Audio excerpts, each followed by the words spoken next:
আমাদের চাকরি লাগবে না, আমাদের একটাই জিনিস চাই, সেটা আছে তত্ত্বাবধান। আমাদের একটাই দাবি, আমাদের উকিয়া টেকনাফের কারো চাকরি লাগবে না। উকিয়া টেকনাফ থেকে রোহিঙ্গা নিয়ে মায়ানমারে পাঠিয়ে দেন।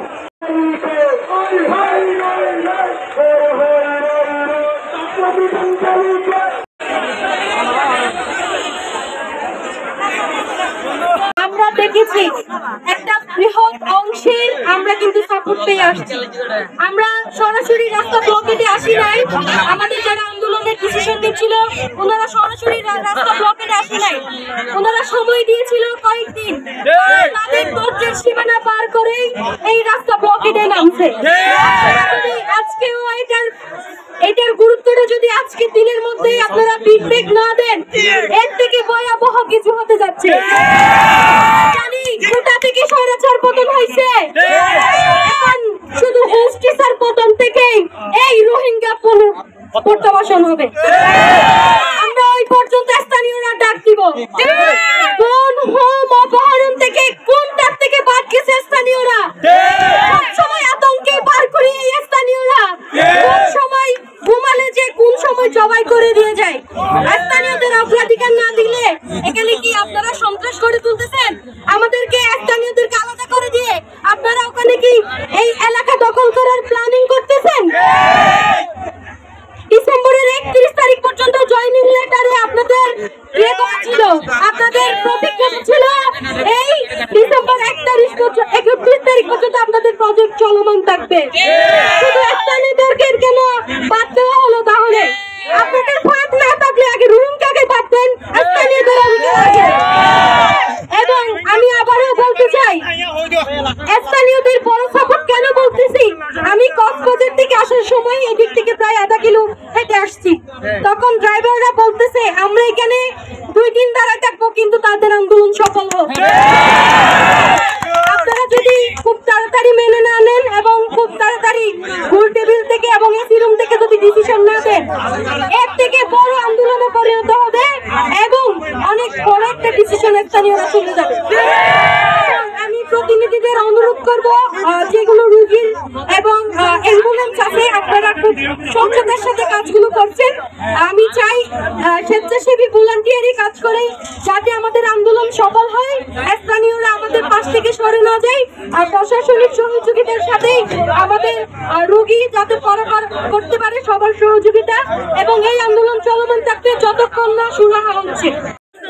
আপনি জানেন যে দীর্ঘদিন ধরে আমাদের রোহিঙ্গা আসা পর্যন্ত বাংলাদেশে আমাদের স্থায়ী অনেক হোস্ট টিচার এডুকেশন নিয়ে ক্যাম্প পর্যায়ে নিয়োজিত আছে, কাজে নিয়োজিত আছে। কিন্তু প্রথম ধাপে আমাদের 30-এ মে আমাদের অফিসিয়াল কোনো নোটিশ ব্যতীত আমাদের 1200 জন টিচার হোস্ট টিচারকে ছাঁটাই করেছে। আমাদের এক্সকিউজ দেখিয়েছে ফ্রান্ট ক্রাইসিস হলে আমাদের শুধু হোস্ট টিচার কেন বাদ যাবে? আমাদের রোহিঙ্গা টিচার তো আছে, আমাদের ভলান্টিয়ার আছে, ক্লিনার আছে, আমাদের নাইট গার্ড আছে, এদের কি স্যালারি নেই? তাহলে এদের একজনকে বাদ না দিয়ে পুরোটা আমাদের হোস্ট টিচারের উপর এফেক্টে এসেছে।